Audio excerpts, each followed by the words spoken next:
Okay, so we're live.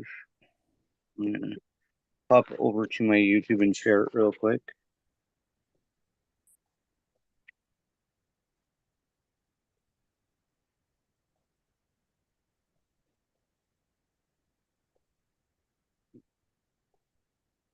Bear with me, Michael. It's all right. I'm just speaking to my friend. Um,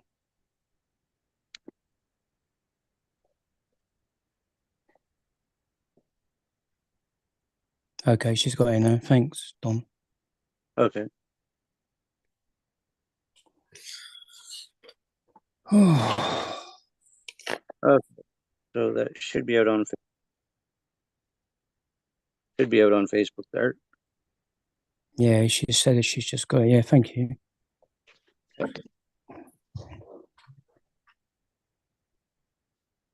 One more thing, I gotta get my chat set up.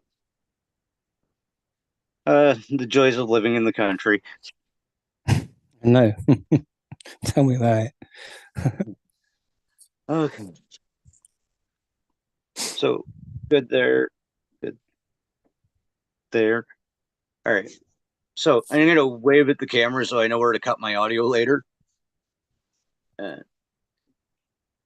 Welcome everybody to the Back to the After Dark show. I'm Don Rogers. I'm really excited to talk to tonight's guest because, well, first of all, he's an author and a lifetime experiencer of ET and paranormal experiences. And the book that he's written is High Strangeness, a lifetime of alien and paranormal encounters. And his name is Michael Kameron. And the reason I'm so excited to talk to him is after listening to his life history on Bigfoot Outlaw. By the way, amazing show if you haven't checked it out. I just found it because of watching Michael on it. Um, just so many parallels. And he's going to talk tonight about his paranormal experiences and his experiences in the Black Op programs and the SSP programs, which those of you who have listened to me know that that's actually what kind of kicked me online to begin with.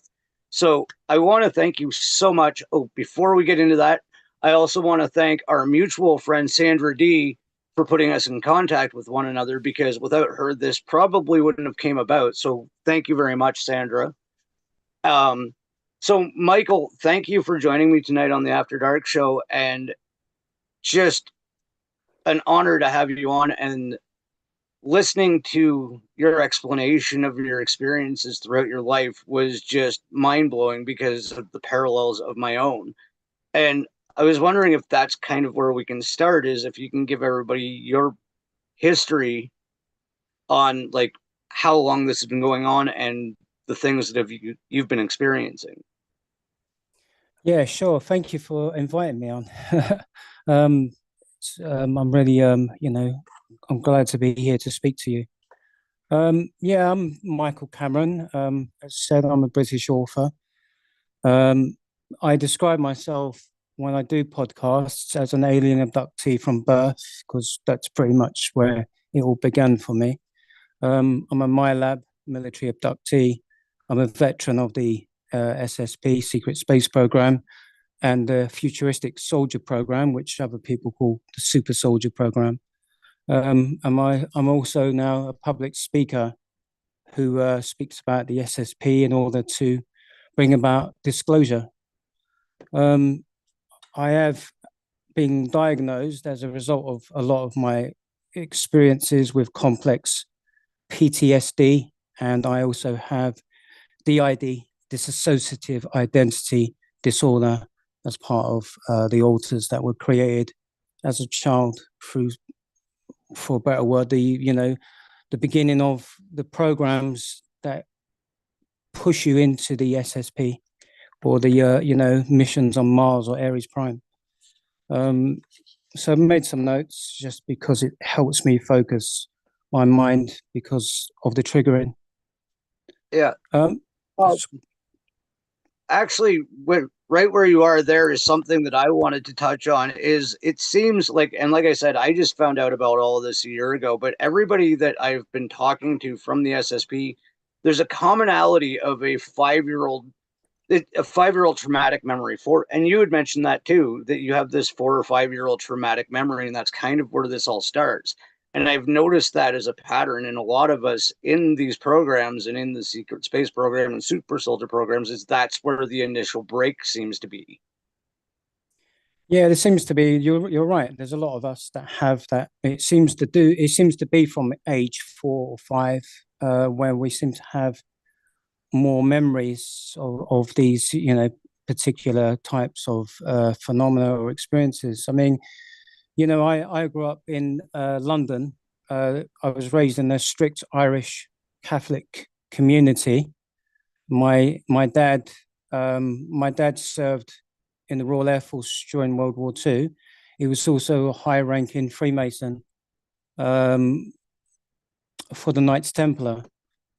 In my household when I was growing up, it was when I was a child that I remember. I was Most of the adults that were coming into my household or around me at that time were high-ranking Freemasons within the police, also people that had been in the military, and also high-ranking individuals who come from the Vatican in Rome.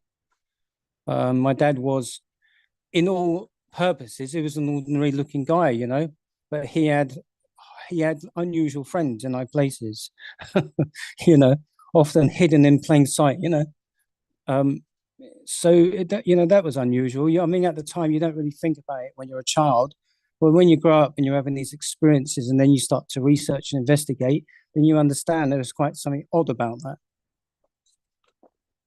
That that is very interesting, like to have that caliber of people just walking through your house, and it's just kind Yeah. of a thing. Like I didn't experience that personally, but I would imagine that'd be kind of a very humbling thing when you figure that out. Like, wait, this doesn't happen to everybody. Not everybody's dad is a high ranking Freemason. Like it probably was something to wrap your head around.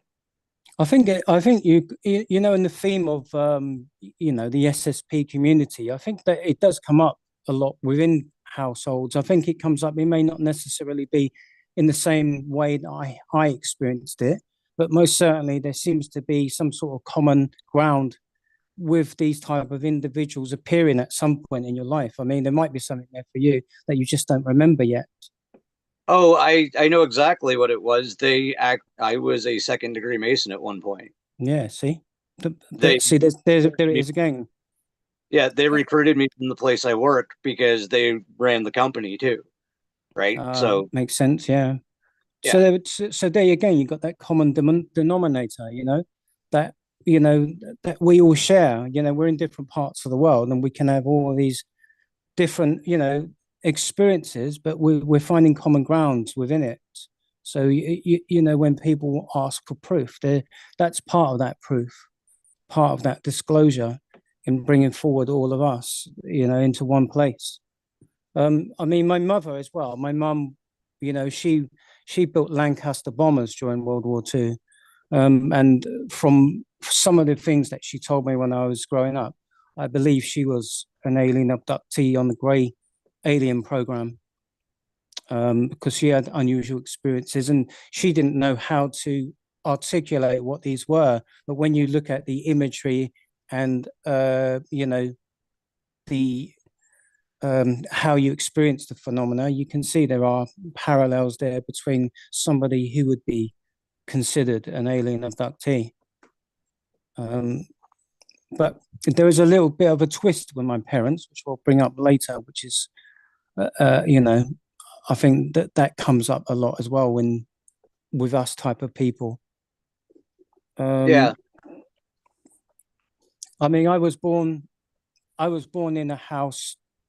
I mean, what it was is when I was born too early. I was told I was premature, so I was in hospital a long time.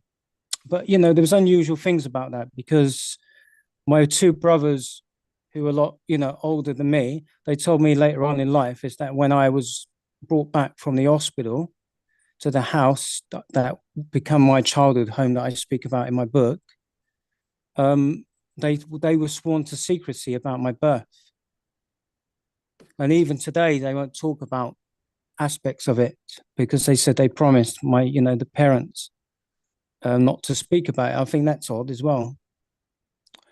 With Um, that type, go on, sorry. no, I just kind of want, this is going to be crazy, but I was born with severe jaundice and spent a month and a half in an incubator. Yeah, same. But So, but I was, yeah. But, and I think that's another common ground with a lot of people in the SSP community. Again, we have common, um, themes that run through this, through our experiences. You can talk to 20 people in the SSP you may never heard of before, and I can guarantee you they will have these type of parallels. yeah, no, this is amazing. Please carry on because you're just kind of blowing my mind here. Um, so what I discovered is, I mean, in regards to my experiences, when I come out from the hospital, the house that I was living in at that time, it started to experience poltergeist activity, which had previously not been there before. I mean, there is a history around that house as well. It was actually when I was researching my book, it was actually built upon the grounds of the Roman leper sites, where they had leprosy. So in that area of London where I grew up, it was actually in a stronghold of where the Romans used to be during those times. Um, so it had and it was then, that there was lots of cold spots in the house. My mum would hear, her name being called from someone in the house when she was alone. My brothers had been pushed down the stairs, one of them, by an unseen force. And my other brother, Francis, who I talk about in my book, he's my eldest brother. He had a large oak wardrobe pushed on top of him when he was laying in bed. And it takes three people to actually push it over when it's full up. And I mean, he wasn't injured, he was just shocked. But there was lots of things going on at the time. I started to have, been taken by these particular beings that we know now as the classical grey alien with the big eyes. And so me and my brother Sean, who I speak about, is 2 years older than me. Me and him, we had quite a few experiences with these particular beings, and also I had experiences with the Nordic types, the blonde hair, blue eyed, sort of athletic type builds. I had a lot of experiences with these, whom in the book I describe as my invisible friends. But my, when my parents discovered I had, invisible friends, they didn't realize, I don't think at the time, is that they wasn't children; these were adults, and they were a lot bigger and different to the adults around me.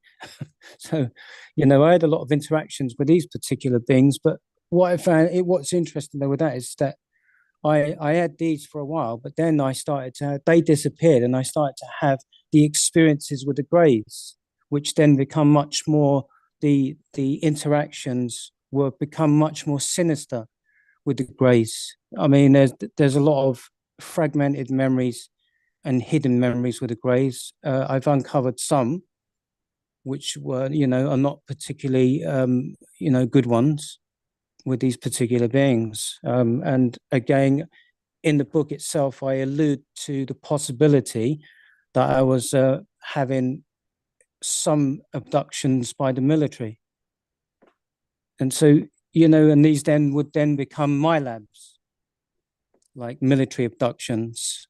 I mean, there's one part of the book where I describe being, when I was a child, I was in the same bed as my brother Sean, and he was always sleeping. And whenever I was having these abductions, he was right next to me, and I was always pushing him and elbowing him, and he wouldn't wake up whilst I was basically having at that same point an abduction.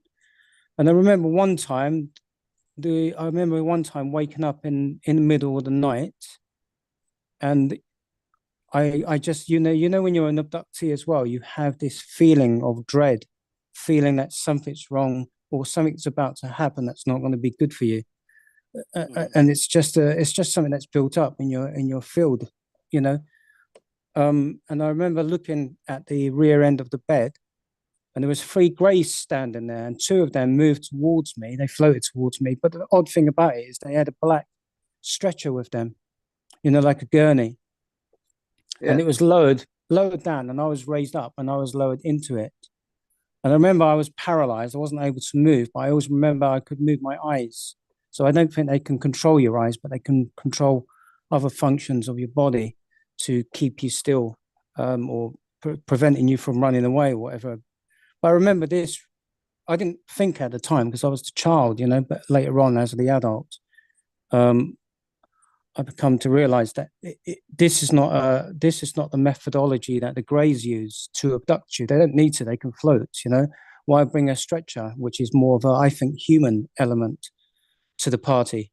You know, and so I remember being lowered and then raised up, and then I was basically moved through a solid glass window, which that's not uncommon now because we know it's a science. That we can do this as well. And then I remember being brought up into, I didn't see any form, but I saw a bright light above me. And as I was going up with these, what seemed then to be greys, I think that was a screen memory. Um, I could see that my house below as I was going up, and I could see the surrounding area in the nighttime. This was like a busy area of London, and just behind where I lived, there was one of the largest police stations in London, which was always active. And but as a when that was happening, I didn't know what was happening then. I'm not to the point of to articulate it, to reason, to understand it. It was just happening. But then when I woke up the next day, I was laying on my, was woke up and I had blood on the pillow.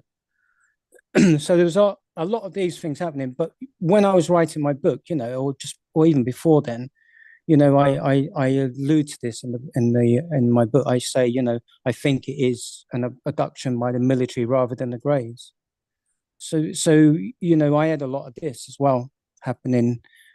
There was another time when I had a really bad experience with the Greys, and then I did see, just to cut the story short, I did see in the foreground, actually, at the time, I was quite shocked to see a man standing there in a military uniform, which was now known to be a United States Air Force uniform. And he was just watching. And so I knew then, there was something else going on with the military as well. I'd love to ask your opinion on an experience of my own because you seem very informed on this subject. When I was 5 years old, this is kind of weird to explain, but I woke up, but I didn't open my eyes, but I could perceive what was out on the front lawn, and it was a bright light. And then I heard a voice in my head, and you have to remember we were living in an old farmhouse with like the creaky floorboards, the latch doors, everything makes noise. The Yeah, voice like in here. my the voice in my head told me as a 5 year old how to walk out of the house without making a noise. And then I walked out and I met two light, really white people. And we walked what looked like a mercury disc. And then we were in a medical facility or school where I was put in a dentist chair, hooked up to wires and diodes to just about everything and everywhere. And the last thing I remember hearing was, "We're really sorry, but you're going to need this." And that was the first time I got like a download dump into my brain. I got so much information at once, it hurt. And then I woke up in my bedroom. I tried to tell my parents about it, and they're like, "Oh, it's just because you watched an alien movie or something." But my socks and pajamas were wet. So I had been outside. It wasn't a dream. Sure. How did you feel about it though? What was your feeling? Did you feel it was something good or something, I nefarious? At the time it really hurt. Like it made my brain hurt because I couldn't understand anything they had just told me basically into my head, and it was very confusing and abrasive kind of. But Mm. I wasn't afraid of it, but it didn't seem like something that was supposed to be happening either. And it seems like it feels like that could be a military, a my lab. because sometimes when they're putting this information there in their heads, it's not always for a good reason. It's That sometimes it is to do with, again, to do with control, or it could be that they're downloading a mission objective to you. It could even be to an altar. that makes sense, actually. It's you've had a lot of experience as well, haven't you? So, Yeah, and it's a big jigsaw puzzle. Putting it back together again is very difficult. it really is. Like, and that's again, like we were saying, that's one of the reasons these shows are important, is so people like us can talk to one another. Like, I really don't give a damn if anybody watches this. This is more about the 8 people in the audience that might heal a bit from this, and we might understand what's going on to each other a bit. So thank you again. I I didn't mean, mean to interrupt you with my thing, but it just kind of no, had that. I like it when you do that. It's a good because it's a good interaction. And it's also a good way of sharing, isn't it? The information. Um, I mean, yeah, I mean, for a long time, I was called all the names under the sun when I was, uh, weirdo and all this stuff, and for a time when I was younger, it did bother me. It doesn't bother me now. I know my truth. I know the experiences I had, and I stand by my truth. Whenever I do my podcasts, and I've done a lot now, a lot of podcasts all over the world, but I never change what I say. The only time I do change it is if I have new information, and I do then explain that. But I'm always consistent with what I say, and when people say, I have nothing to, um, you know, I have nothing to get from this, because you're putting yourself out there on the front. You're showing your most vulnerable side to the world, really. So if someone says, what you're gaining from it, well, you're not gaining nothing from it. You just, what we're trying to do is to bring the truth of our experiences to the forefront in the same way that they are having these discussions now, um, in the United States, in Congress. But we're trying to show that we are not crazy, that we've had these experiences. We're continuing to have these experiences. Many of us are still active. We have alters that are active within the SSP, and the whole subject of alters is really complex. One, a lot of people outside of our communities don't understand that.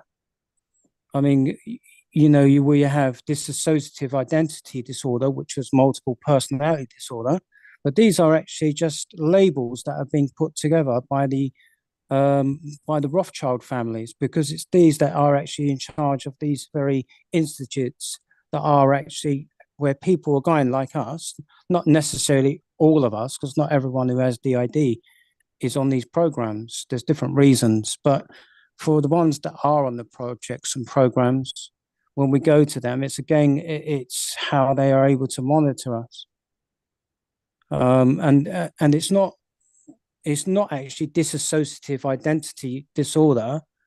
This is just for the public, or for people in these professions when they're dealing with you. It's actually the Monarch project, but they're not allowed to speak about it. I've come across some therapists that will openly say to you that they're not allowed to mention that name. They have to go through the script. Yeah. Um, I just wanted to get your opinion on something. It's just something that popped into my head. Do you think alters are a stage of our consciousness, and maybe like a different frequency of our personality? Like, I don't. The alters are basically taken from the main core. The main core of us is literally like a mainframe of a computer. So when I'll explain more of that when I'm going along, but it is, what people don't understand is that we are able to have more than one consciousness in this body. So you could have many, many consciousnesses occupying the same space as you, but they are coming from you. They're not separate from us. They come from us, because they come from this main part of us. And this main part is one of the things that they actually split. It's believed they split the first 13 parts of the alters from the core and then split off more from these 13, because the first 13, I think, are the strongest ones. But as I said, it's an interesting subject, very complicated, complex, but it's one definitely that should be discussed on more podcasts. It should be, there should be much more information to be gained from each person that's in the SSP, because the alters are a very important part of how they control us. Because the more splits you have, the more alters you have, and there's, you know what, there's so many now. I mean, this is the more alters you have, the more control they will have over us in what they do to us, because they have these, and we've got clones as well. Many of us have been cloned from birth. And we have cloning centers on the dark side of the moon. And many of us in the SSP and the super soldier program has children. We go to these facilities, we go to these places on the dark side of the moon. We go to Mars, but there's a lot of there's a lot of things that go on the dark side of the moon that are not for the faint-hearted. Lots of bad things happen on the dark side of the moon. But it's not all bad. There are some other things there, but a lot of our alters actually have mission objectives on that area, in the area of the dark side of the moon. And I think even like with the super soldier programs, I believe from what I've understood, I think a lot of us that go into the SSP futuristic or soldiers or super soldier program, we first go to Mars to do our training in some ways, in some respects, like, soldiers coming out of training and then going on to their first battlefield. I think it's a place where they can, develop our skill sets. And I then think after 2020 back, if depending on how many missions you do with that, I think then you go off into other areas and do more, because a lot of the time the SSP, it's to do with, we do a lot of colonizations, we take over different places, with an element of control. Obviously, this comes from the German programs. I could see that. I've actually run into people who could be my identical twin. Yeah. Like, yeah, yeah, exactly. And some of them call them, like double gangers, don't they? But I think a lot of the time it's sometimes it's from your clones. I I think so. And interesting thing about is that I was saying to someone as well. One of the interesting things is you could be standing next to somebody who is actually in an avatar type body, who's a child consciousness, who's occupying that particular avatar body, and you wouldn't know that it was a child in a body that was actually an artificial body, because a lot of the time, in sort of Civvy Street, they don't know that this technology exists. Again, it's a disclosure. In order to bring out disclosure, and disclosure is not about just, in the UFO community, ufology community. I think they often think disclosure is just the ships in the sky and they're all ET, but it's a bigger picture now. Almost all the ships that we have in the sky now, they're not ET ships. They belong to the military. It's just that people are not aware that we have this technology. You often hear people like saying, the ETs are more advanced than us. No, they're not. We've got the technology. In some cases, we got better technology than what they've got, because the humans have been known to be really good builders of technology. We have this ability within us to build really good military hardware, and we often build it for ET. But again, it's bringing this out, and it's also bringing out the human part of this phenomena. It's huge, especially with the children.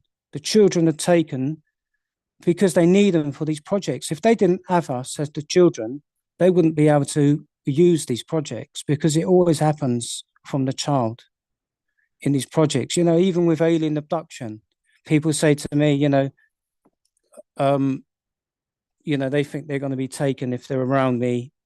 It doesn't work that way. You're brought into these programs from birth a lot of the time, or a very young child, as like maybe 3 years old, 4 years old, and then as you go through life, obviously you're going to grow from that child to a teenager to a young person to a mature person, and it goes on and on and on. But I do find some alien abductees, they don't go into the SSP. Sometimes it doesn't happen that way, but there are a lot that do. Um, Something you're talking about there with shifting consciousness, I know that's something I've been kind of going down the rabbit hole of lately.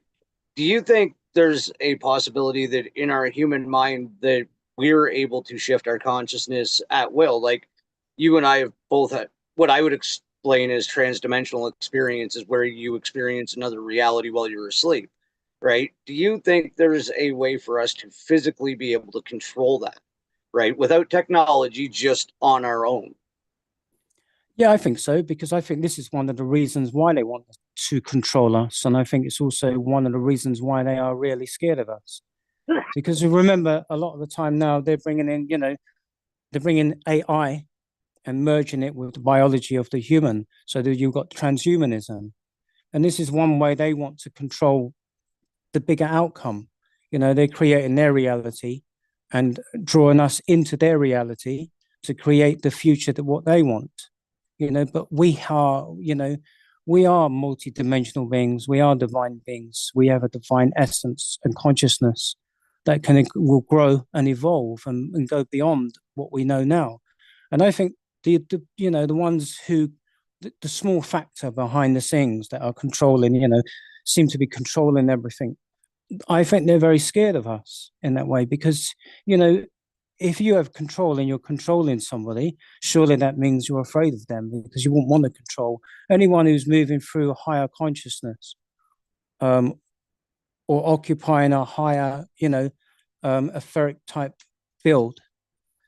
You're you don't want to hurt people. You want to live in the universe where you are and evolve in that universe, and grow from there, But these type of parasites that we have around us, they're all about control. But the whole idea of control is it's an enigma. When you think you have it, you don't. And this is what they're not as clever as what they think they are. Do you think it's because those of us that are consciously aware are creator beings and the ones in control can't create on their own? They can only influence us to create what they want. I think so. I think they need us more than we, we need them. I think they're trying to wrap us around this silly little, idea, that they are in control. Maybe they do control at the moment through technology. Obviously the technology is always in the hands of the psychopaths or the narcissists, as it were. But yeah, I think we are. If we were the atoms and we were gonna grow and evolve a universe, I think it does come down to us. We have that almost like that God atom within us. And I think, and what they're doing with us is that they're using us because we have the keys to unlock these doors for them. And they're using that, but they obviously want us to be dumbed down. They want us to be our memories to be fragmented, so we don't know from what the front or the back is or the middle is. But the thing is, we are becoming aware now, and through all of us, we're moving forward to destroy this secret projects, and I think I do truly believe that disclosure will come through the SSP community because we hold everything basically within that cup that seems to stem out from the paranormal, to the technology, and I do think it will come through the what we are doing. I completely agree. And it's interesting that you're talking about molecules and stuff because I ended up having a whole gnosis thing happen a couple of months ago. And I ended up writing a paper on the idea of storing physical information on DNA. And the Mm. world's government, and I don't mean just like America or North America or Europe, like every government in the world has been researching this idea since the 1950s. And basically, what they've gotten to is that the average human body can store 13.5 billion years worth of information on its DNA. So, why that's even relevant is that's the approximate age of our known universe, right? So if you think about that on a cellular level, we potentially have every bit of information of the entire universe stored within our DNA. Of course, they want to mess with us. The thing is, I mean, yeah, I mean, that's interesting, isn't it? I mean, that's an interesting subject in itself, but I think it's one as well that it's a big theme again with people like us, and obviously, you've obviously been involved in projects that involves, you know, in a way like quantum sciences, but on a much more advanced level, and maybe it's just filtering back into your consciousness now, you know, reminding you. I am almost sure of it because this version of me is a grade 10 dropout. I woke up one day and understood quantum physics and quantum entanglement. I mean about 6 months ago. Well, one of the things that I discovered as well about myself is that through the records that are held on me, we all have these records that are held in certain places around the world, mostly in these type of facilities where the MK Ultra began. Like you got Tavistock Institute in London. You got the NSA Pine Gap facility in Australia. These are ones that played the big parts in the MK Ultra programming of US and British subjects that are being placed into the SSP and even Monarch, the Monarch project. But you know what? Another thing that happened to me, and I believe this happened to you, and I believe it happens to a lot of us. Many of the people, when you speak to people sometimes that are outside of the projects programs, and sometimes they can be rude or disrespectful, or they're just trying to understand really, because a lot of the stuff we talk about is very dark. It's very, when you go down the SSP rabbit hole, it's very dark. It's very horrific what they do to us. Um, Mhm. you know, and sometimes they think that the people that go on these, especially from the new age type communities, they often think that we're weak minded in some way, but in order to survive the projects as children, you've got to be very strong minded. They don't actually choose people that are weak minded. I mean, we're not selected for that reason anyway.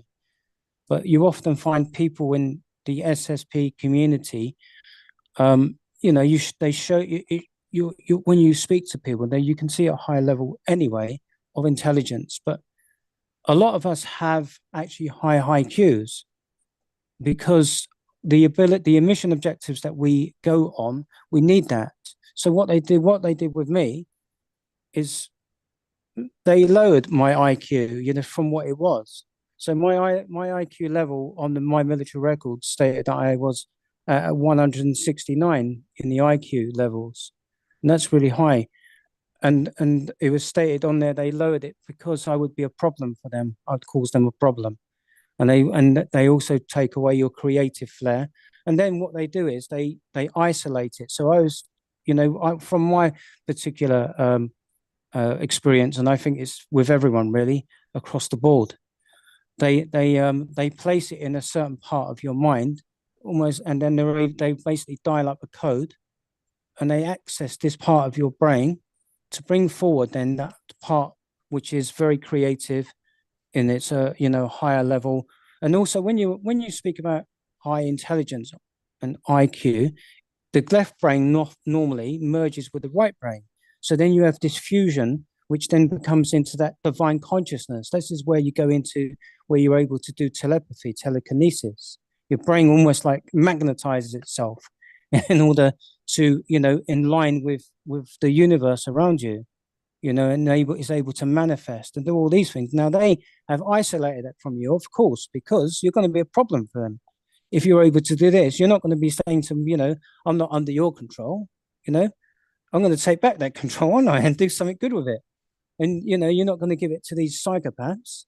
to to do all the the things that they do to us.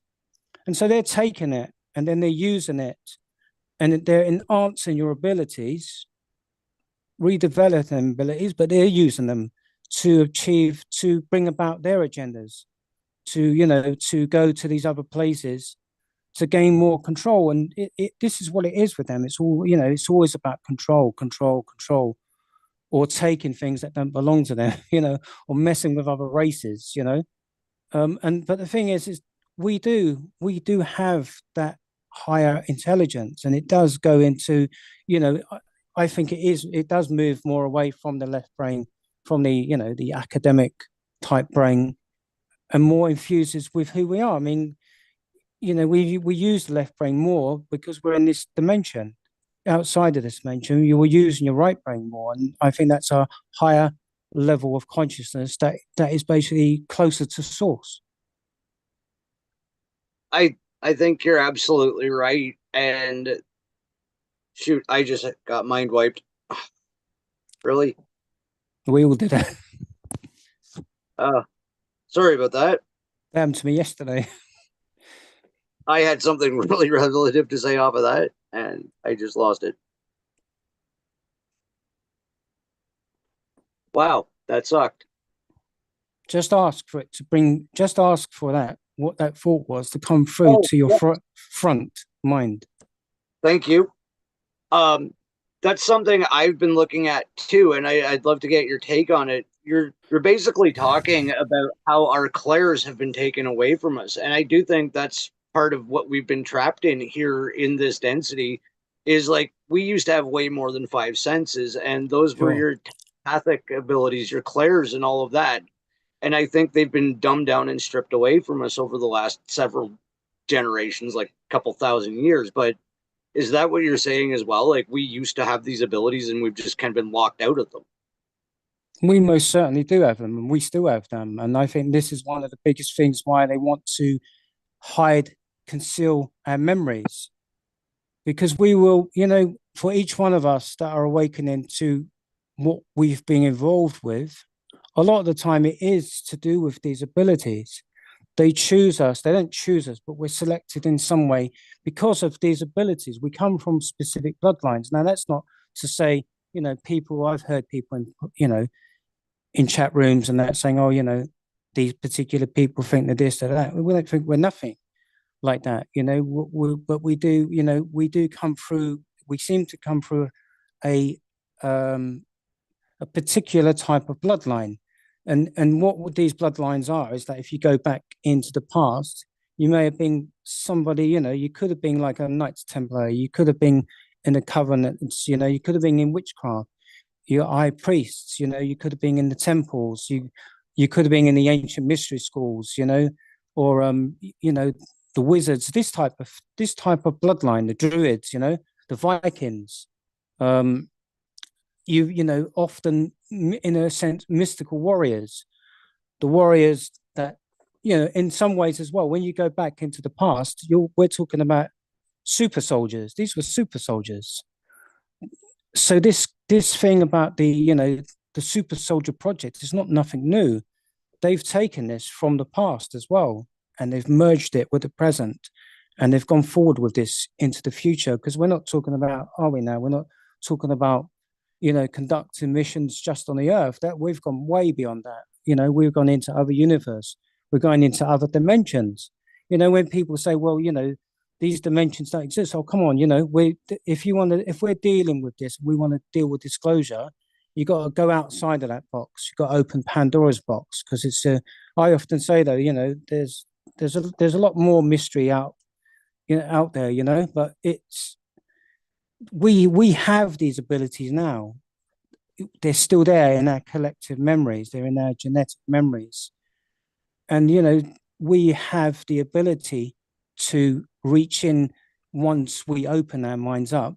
But for us it's difficult because we have a lot of trauma, because of what we've experienced, and it's difficult sometimes to deal with that trauma.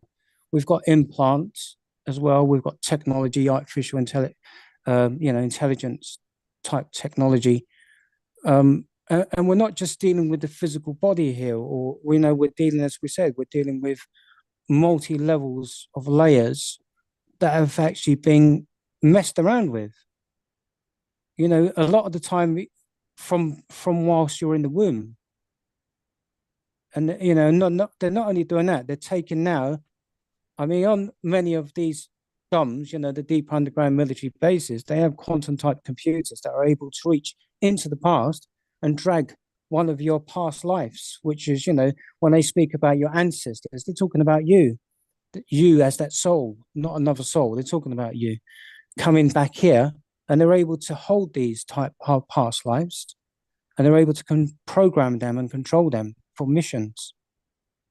So it's not always to do in the sense of alters. Sometimes it's to do with what you've experienced in those other times, because they can jump in now, that's nothing, and get them.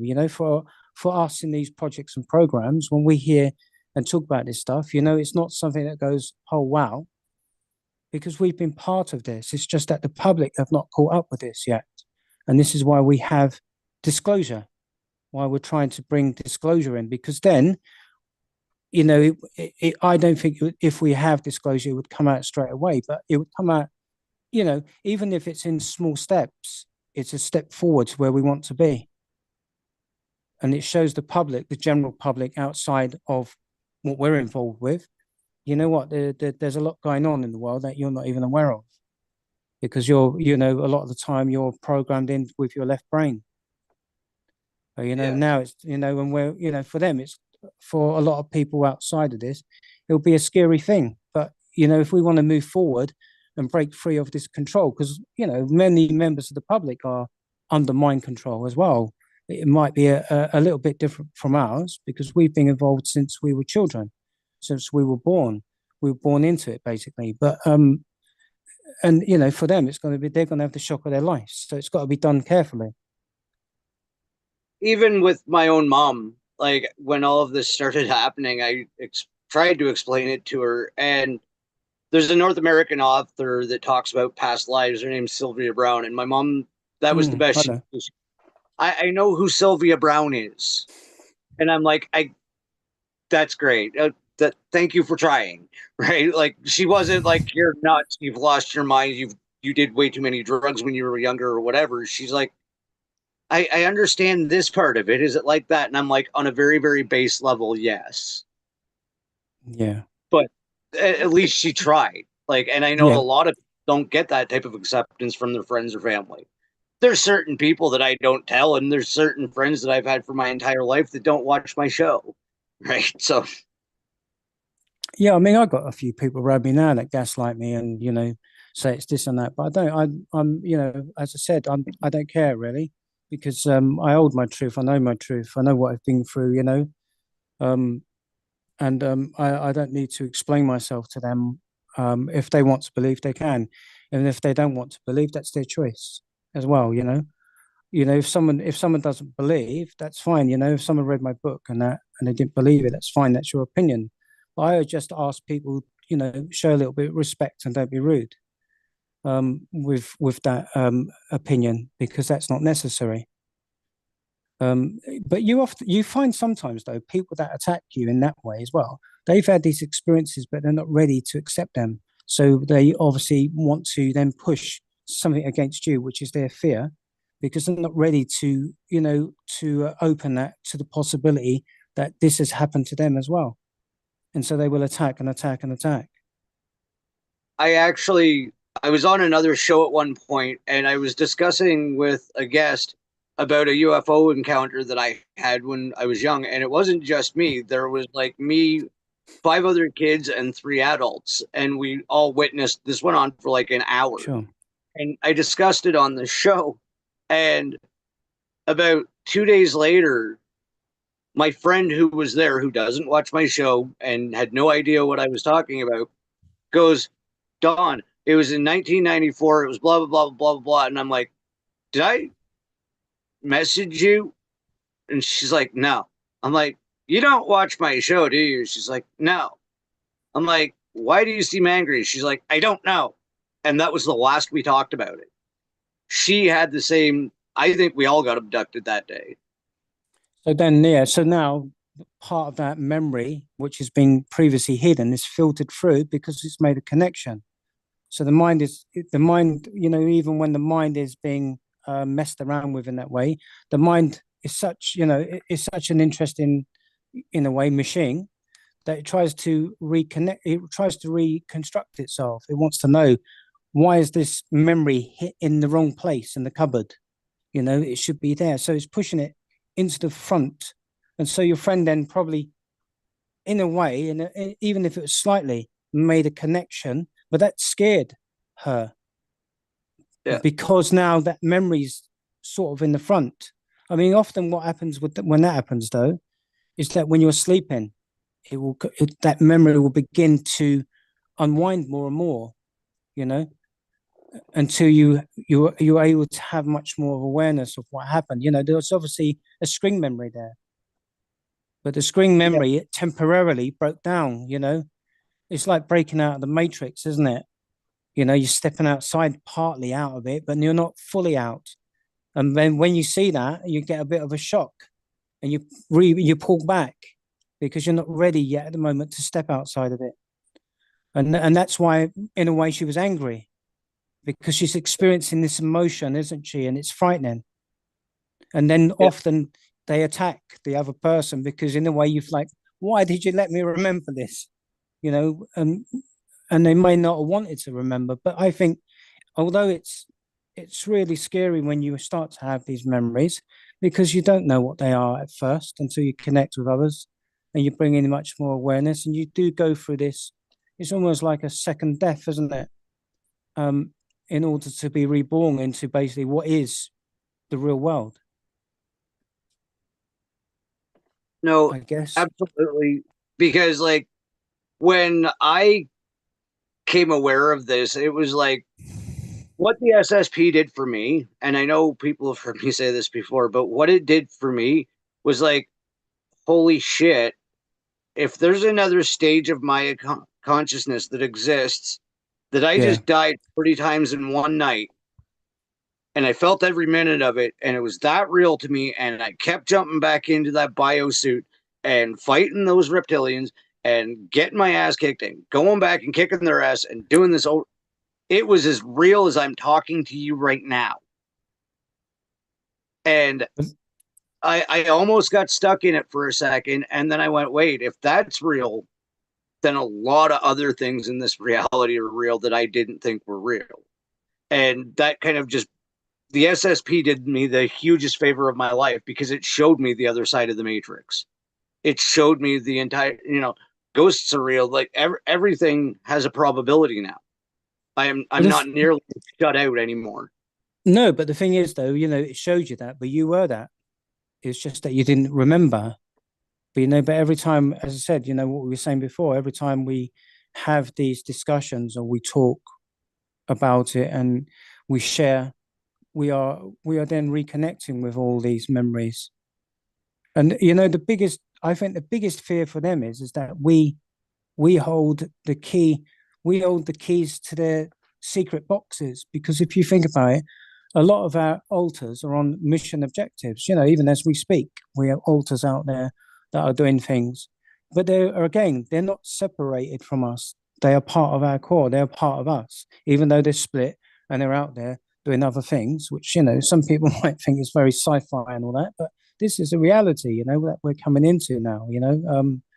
And If those alters then basically merged back with us, we then have the memories of what they've been doing as well. And at times we have glimpses of this. We have these feelings, and it may not be ours. It's sometimes our own trauma. It's not personally ours. It comes from those alters, what they're experiencing at that time, especially ones that have been created through the Monarch Project, where they take that trauma, they take that pain, and they are living it through that consciousness, that split. And but it's when we gather that information, that's going to be a huge problem for them, because they don't want you to remember their dirty little secrets. But remember, once you have that awareness, we hold, power over them. They're scared of that. For instance, imagine you an altar that's been working below the Vatican in the vaults, and you've got all this information that's kept hidden. But now that altar has come back to you, and suddenly you're starting to have this awareness. You're seeing the vaults, you're seeing what's in it. That's going to be really scary for them because now you're going to expose them and what they got hidden there. And there's going to be more and more people that are having altars working alongside you in that same place. And they're going to start to have the same experiences, the same memories. And it's going to form a bigger picture. And this picture is going to blow them away. It's going to blow the Vatican apart. Their dirty little secrets that they have hidden below there. I I could see that coming because like you were saying, there's a group of us that seem to be becoming more and more understanding of how our reality actually works. And a lot of it does have to do with remembering the information of our past and our futures and everything. And I quite often say to my wife, it's like I have no idea how I know this, but and I'll just tell her something completely intellectual that's way above my pay grade. And I don't know how I know this, but I know this, right? And I completely understand. I just never realized that that's probably the reason is because I've absorbed alters from different existences. Exactly, but remember, they are you though as well. They are you. It's just that you've been split apart, and it's just bringing them back. I mean, it's difficult to bring alters back because they have control of them, but it's not impossible.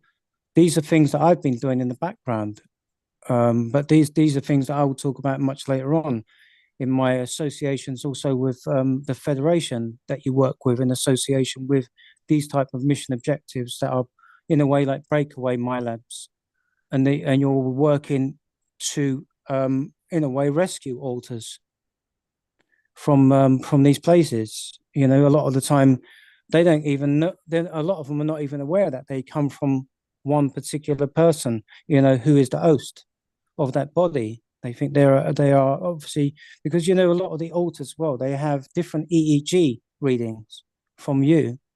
So the eye colorings can be different when they merge into the front of the body. Um, when they take this space again.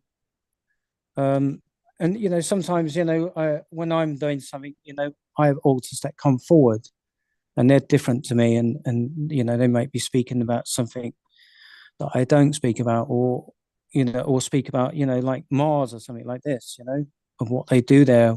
Um, but it's I do a lot more with alters. That's why I tend to talk about them now on podcasts because, as I said, I think these are parts of our experiences that need to be spoken about. We need to speak more up. We need to talk more about these altars because, as I said, in a way, they're going to be at some point the holy grail to all of us. There's a lot, and I often speak as well about a lot of the controversial subjects that people tend to avoid. But again, um, these need to be spoken about because I know it's uncomfortable for people and it can be triggering. It is for me, but again, in order to heal from this and to awaken this, we need to address it. And and it doesn't have to be all in the face of people. We can do it in steps.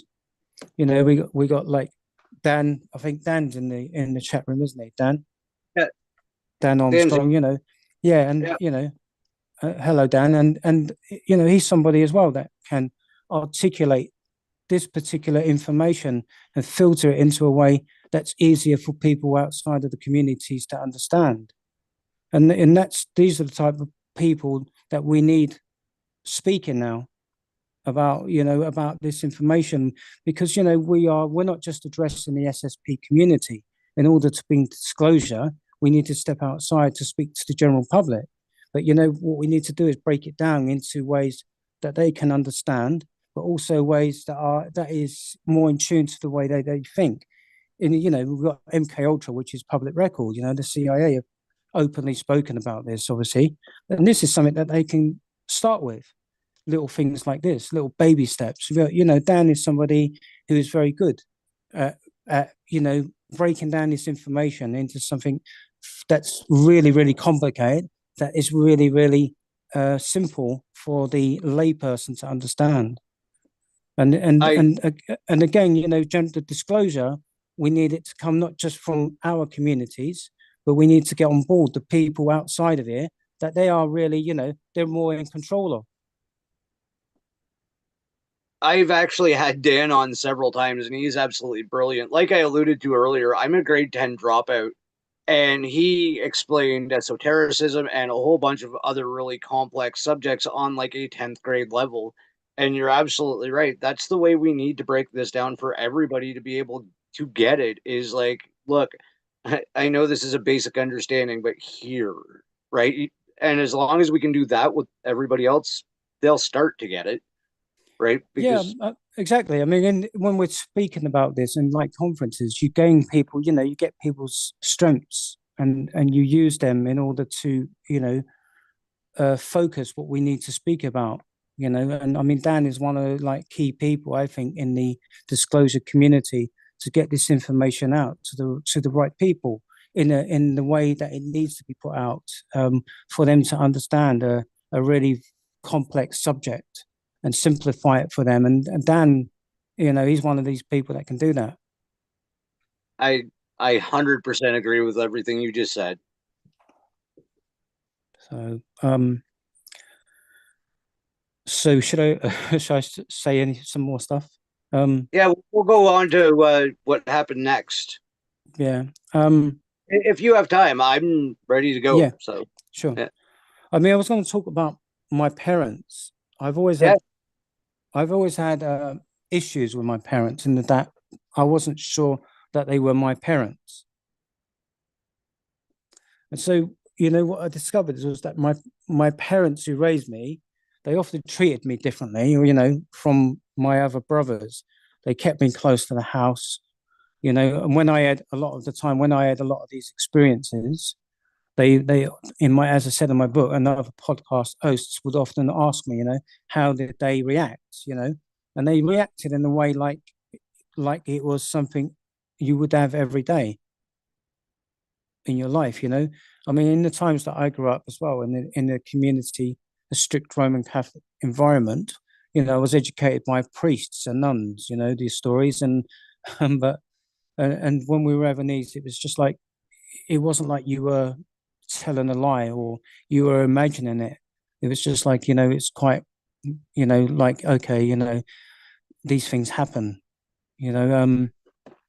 And my mum used to say to me as well, when I was a teenager, she would say to me, when sometimes when I was having experiences, because I had a lot of experiences when I was a child,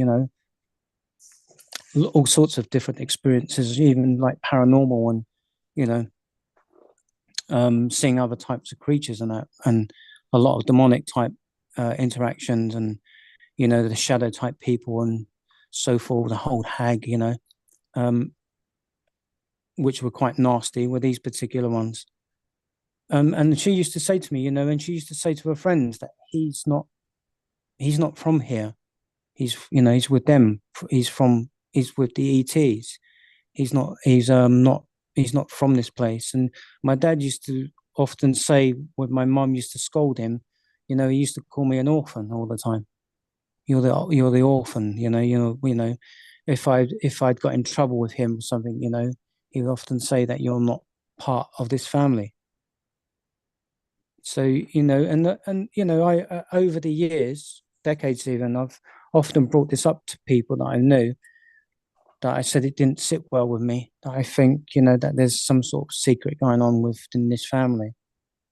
And but I mean, I done some work with um, SSP veteran Olivia James, and she's an author as well of two books, one that's just come out recently. And I've done some work with her because she does a lot of work with Misha Johnston, and she's helped quite a lot of people as well. And I asked her if she would help me and assist me with uncovering some of my memories, and so we did.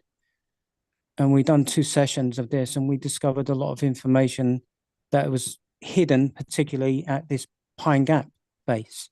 So we discovered that my official medical records exist at this base, and we also were able to, through remote viewing and influencing and other means, to have a read of some of these information that is actually layered into a lot of their computer systems. But they do have at the Pine Gap facility, they do have paper trails, but they're hidden in a different part of the base. Because Pine Gap as well is one of the really most significant locations for the MK Ultra, as I said, programming. A lot of a lot of things happened there for children that went there, and not particularly good stuff. And so I've had experiences in the past as well with a woman that I come into contact with many years ago, who who was a remote viewer for the NSA, for the Australian Pine Gap base.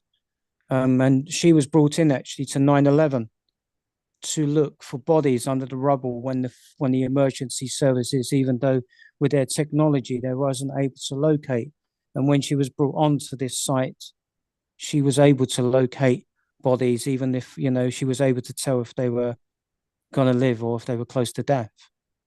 And so she used her skills for this. She was brought in by some of the more prominent families who had, people there that are being in the rubble, I think. But she was actually teaching me about remote viewing from an area where she was living at the time in London. But there was something that happened between me and her, and I broke away from her because there was a situation where she had a student as well, like very good remote viewer, but she was trying to create a love bite type situation between us. And she wanted me to merge my skills with her, but there was a lot of control going on. And then I broke away because I felt she was still active within the military. And Oh, and then and then again, I had this, at the time I wasn't still aware properly of the SSP stuff to the point where we are now able to more understand it and articulate it, into our consciousness with these experiences. But I had an idea that there was something going on with this, but not I wasn't sure where I fitted into it all. Again, I was still trying to deal with these abductions with the Greys, and even like Draco type beings. Um, and so with that trauma, and then trying to dip into the military side. But one of the themes with me is like I've always come into contact with people in the military, come out of the blue. I mean, from what we discovered as well from my records is that I had my first military handler was appointed to me when I was aged 3 years old. And he taught me, his job was to teach me about adult themes. So he taught me all about that when I was 3 years old. So um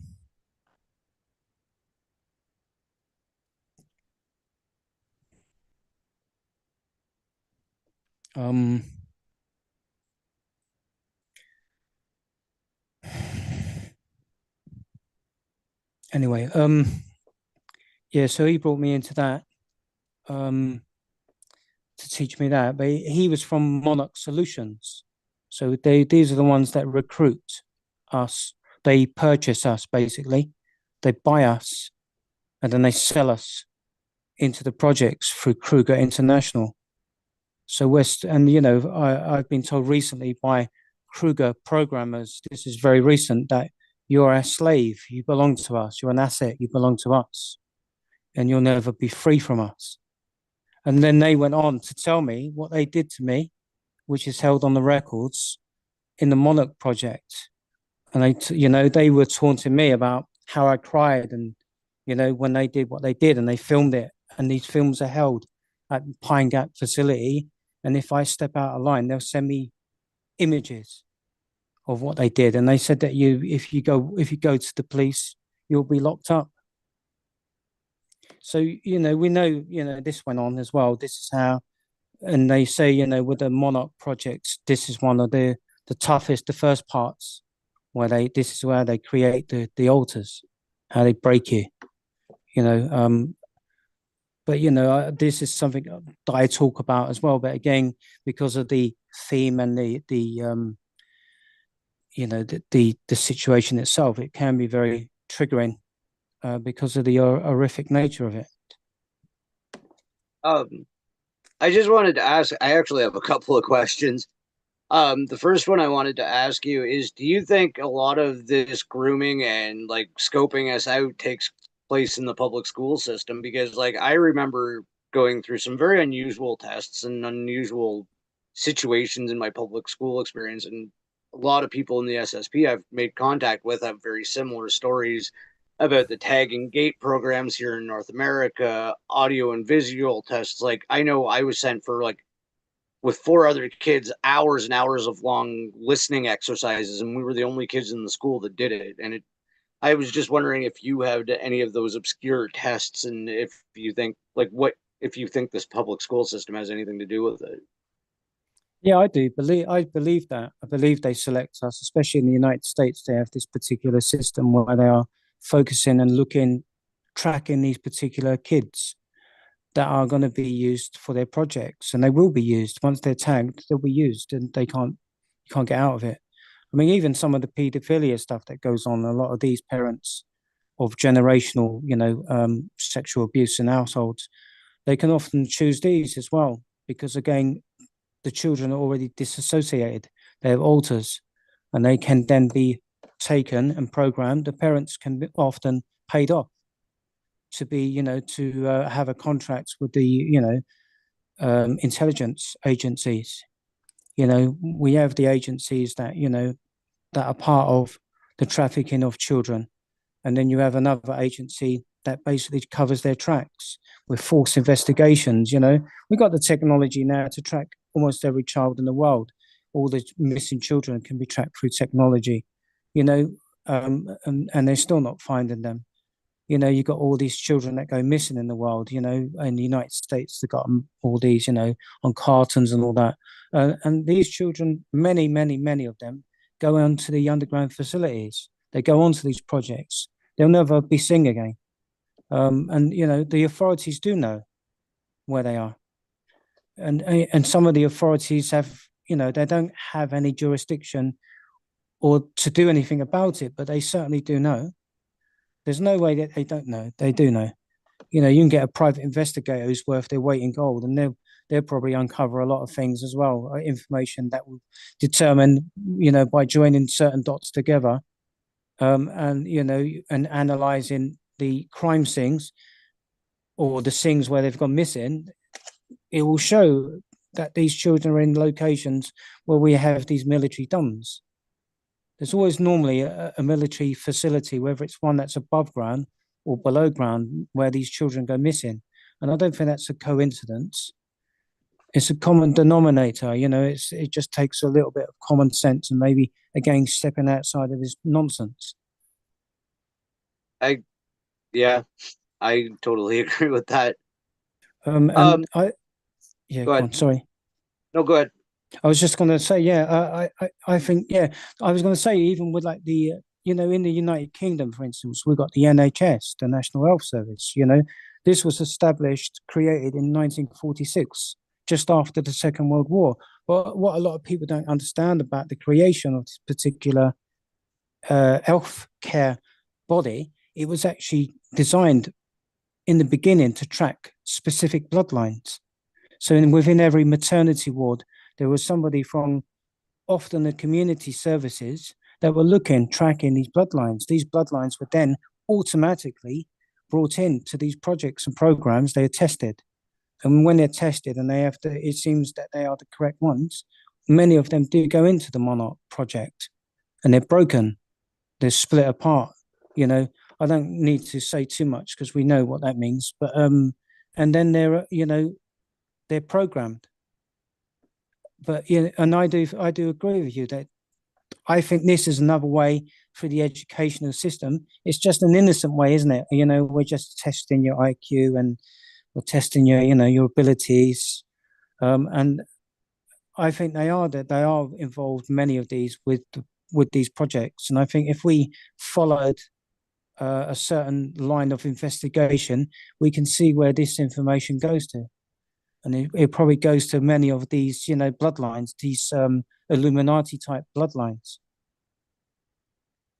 I I think you're right, and it's I know here, like I have two older daughters, and I know the first thing, and it never even phased on me at the time because I wasn't aware of any of this. The first thing they do when your baby is born is nick their ankle and take their blood. Yeah, Like it's not even a syringe; it's they will nick the ankle and swab the blood, and that's that all you need. just leaves the room immediately with your baby's blood, and nobody friggin' blinks about it because you think it's Because just a procedure. Yeah, exactly. Because because you think it's just, they're healthcare people, they're looking after them, and you know, but there's much more a nefarious agenda going on here with this. For people, people like us, it's something to be aware of. But if you try to speak to people outside of this, they just think it's nonsense. But then where's this? Why are they doing that? And where is this going? And what's going to happen to that child afterwards? If they the fact that they're doing it, if that hits all the correct keys that they're looking for, then they will almost certainly go into that project, almost certainly. It's like even like what happens in Walt Disney and that. Below Walt Disney in Florida, we have scientific labs there. I know somebody who worked in them. I know somebody who worked below there. His dad worked below there, and he told me once what went on beyond below there. And when I was going to actually conduct an interview with him on camera, and at the last minute he pulled out because he said he'd be threatened by the authorities. And he told me a lot. You know, this was a time though when again when I was still coming into my own awareness of the military side of my life. I had that awareness slightly. It was all mixed up. But this is when he was telling me that, and that just hit the notes for me as well as again something that is all tied in with our own experiences. So Yeah. again, an innocent place for many parents to bring their children, but also interestingly enough, if it come out in disclosure, I think many of their parents would be horrified. And it's funny that you bring that up because urban legend, rumor, fact, I don't know, but I've also heard that there's a Masonic lodge hidden in the middle of Disneyland. It wouldn't surprise me at all. Yeah. Considering what goes on there, I think it's Yeah. even a lot of the time it's probably even for paedophiles as well, because we know paedophilia is a huge thing within these projects. Yep. Certainly with the program of children. I mean, the average person doesn't go out, one day and then want to abuse a child. We know that some of them can be mind controlled, but I think a lot of them are actually just those type of people or monsters that do that, and they're encouraged and also taken into the intelligence community. There's a lot of narcissists that are operate within these intelligence communities. The psychopaths, the sociopaths, they seem to have these jobs because a lot of the time when they're doing their psych tests on the individuals they choose to work for the agencies, you often find that they are these type of categories. Those that are involved in the project against the TI community, the targeted individual communities, which are a little bit different from us, but there are themes running through it that are similar. And I think again the targeted individual communities could be another party that could be involved with the disclosure community, because certainly with the technology that we have used against us, they have a similar technology used against them. So in a way, they could be an ally as well to be brought into these discussions, because I think a lot of the time they have their own communities, and I think our communities to some degree should merge with them in order to push forward much more information. And I think there's a lot more, there probably will be a lot more in some ways with the technology, common ground between us that is not at the moment sort of looked at. I think you hit the nail right on the head there. And it's a thought that I've had before too. And it seems like through all of these shows and through all the research, because I've talked to authors and witches and SSP people and all of these different people. And what I'm finding is there's certain spots where all of this overlaps, and that's Yeah, generally where you the truth of the matters. And yeah, when you can stop the stupid, pardon my language, fucking infighting and just see where everybody lines up and everybody's story makes sense, because there is one story that all of this will make sense. If we sure, stop and chewing at each other, it'll make sense. But sure. I that's what mean, they're, yeah. exactly. I mean that we've seen we've seen a lot of problems going on in the SSP community, and this is the thing that what needs to change because we're in this together.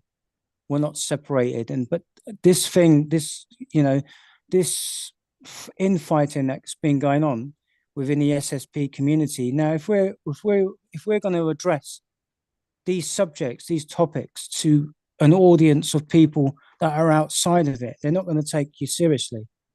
And I often say if you're one of the super soldiers and you're on a mission objective on Ares Prime, you have to look at how you are acting then. I mean, you are as an alter most of the times, but if you were like on a battlefield, a group of soldiers, you're thinking, you're acting as one, and if you're stepping outside of that, you're going to get someone killed or yourself killed. But this is much like a military operation within the SSP community in regards to how we handle this information and how we choose to bring it out to the general public.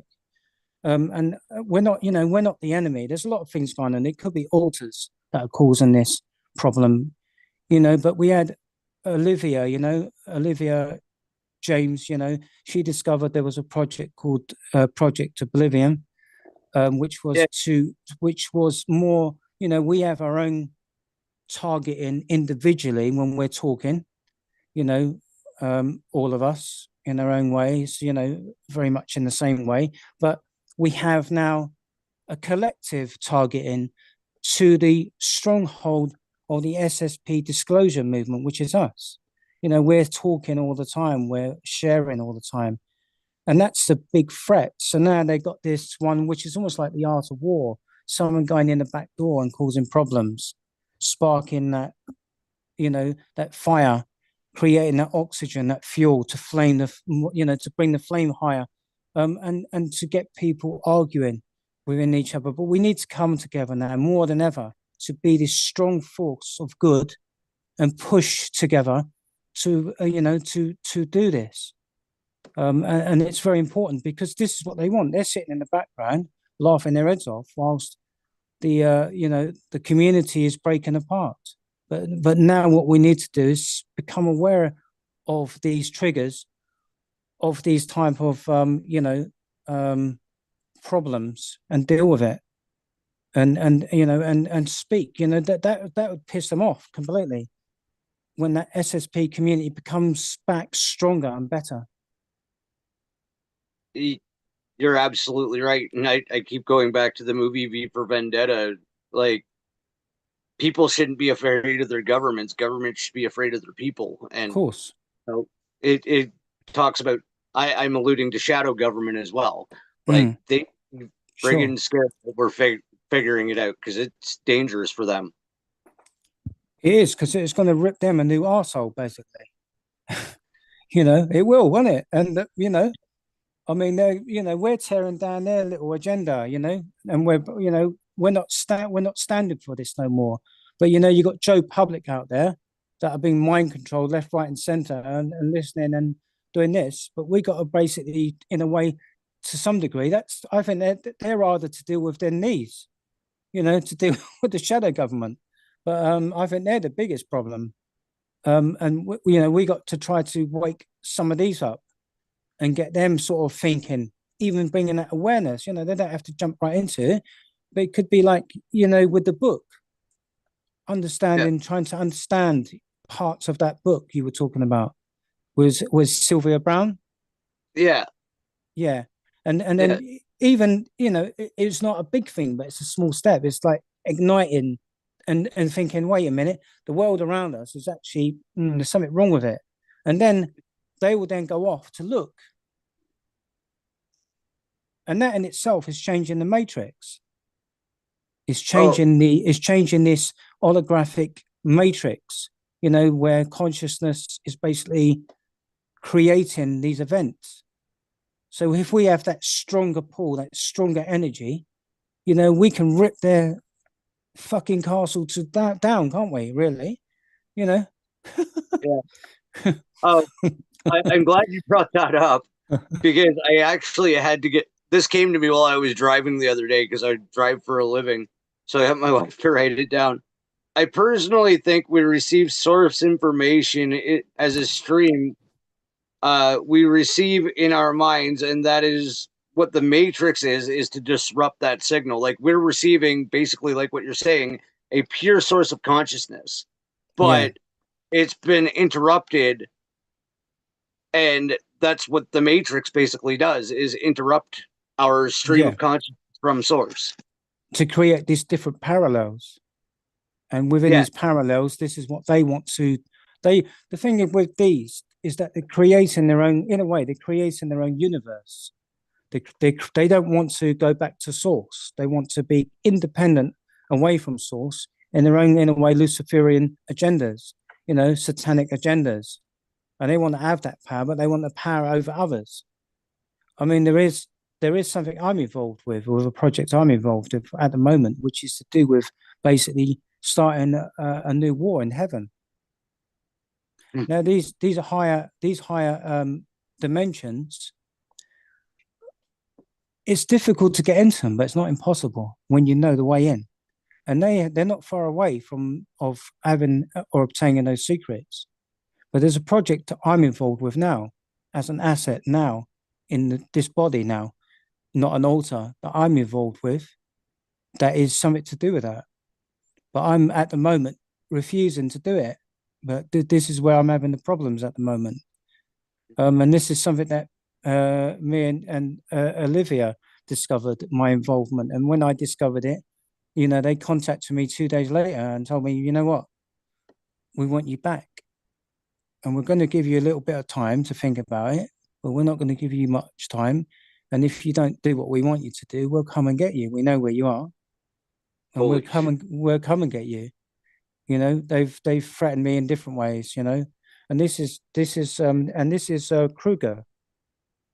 You Yeah. know, um, and there's something that I've discovered that they want, but they can't find it. They want me to map it, the location of it, and they want me to open it.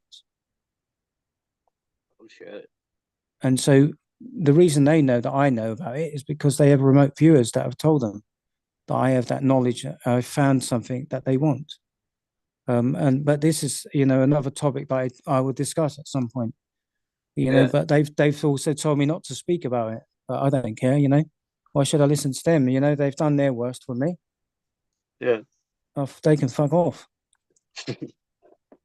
And speaking of talking about things later, like we've already gone 90 minutes. I would Yeah, absolutely love to have you back on again. I don't want to sure. wrap up yet because this is being this is great, but I don't want to push it to 2 hours because No, it made no, the no, um but no, if you'll come back on, I would love to pick this back up because sure. I can't believe this went this fast. Before we do go, do you want to tell everybody about your book, where to get it? And I'm getting it on Audible next week. So I'll even be caught up on that. Yeah, I mean, my book's available on Amazon. It's on paperback, hardcover, and it's on audio, so you can get it there on. It's basically available at Amazon. And yeah, if you feel like reading it, go and have a read of it and tell me what you think. Yeah, I'm definitely going to be checking it out. And yeah, like I definitely have to have you back on because we got to like hear on the whole Yeah, list I of know. stuff that I talk to I you mean, about. yeah, mine's there, literally. I mean, I've got a lot. I mean, but the thing is, when I'm talking about my stuff, and you're talking, I think that's a good discussion because then No, I'm finding out things about you. and I'm learning about you and your what you've had, and we can find common grounds. Yeah. And I would love to have you back on several times if you're willing to come, because Yeah, sure. Yeah, I, thank I you. I appreciate that. Thank you.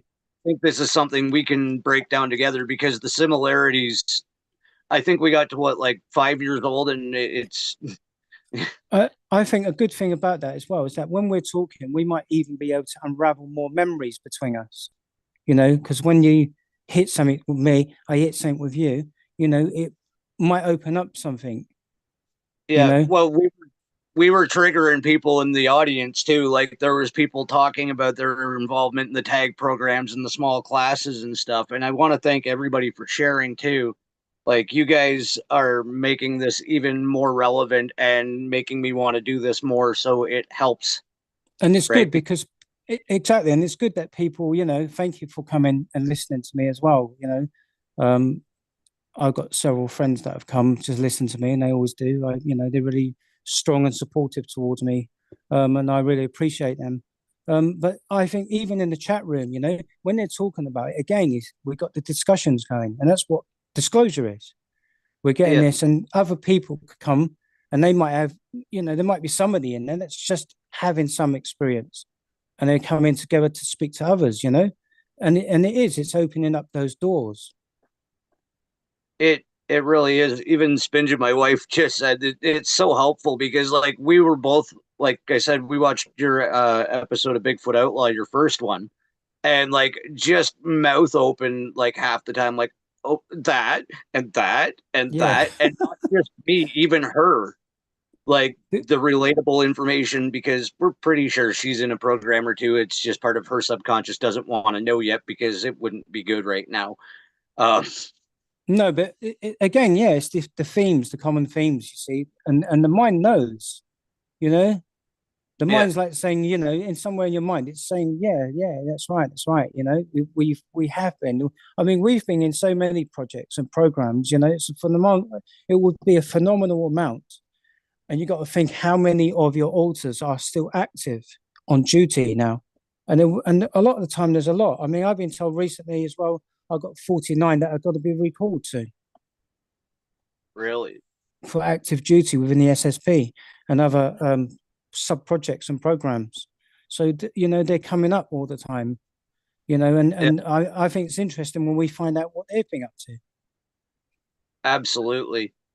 um so I guess we'll stop there for tonight. Yeah, And I'll explain that because I'm running off my cell phone, all I can do is end the stream. But sure, I'll hit you up on Facebook right as soon as we get off the air. And sure. thank you so much. Like, just, and I can't wait for the next one. And I'd love to schedule that once we get off air.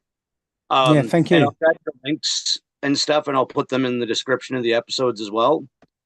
Yeah, Um, appreciate it. Thank you. and for everybody that watched and chatted and listens to this later, thank you. I love you. And if you can go outside, it's a lot better than being in front of a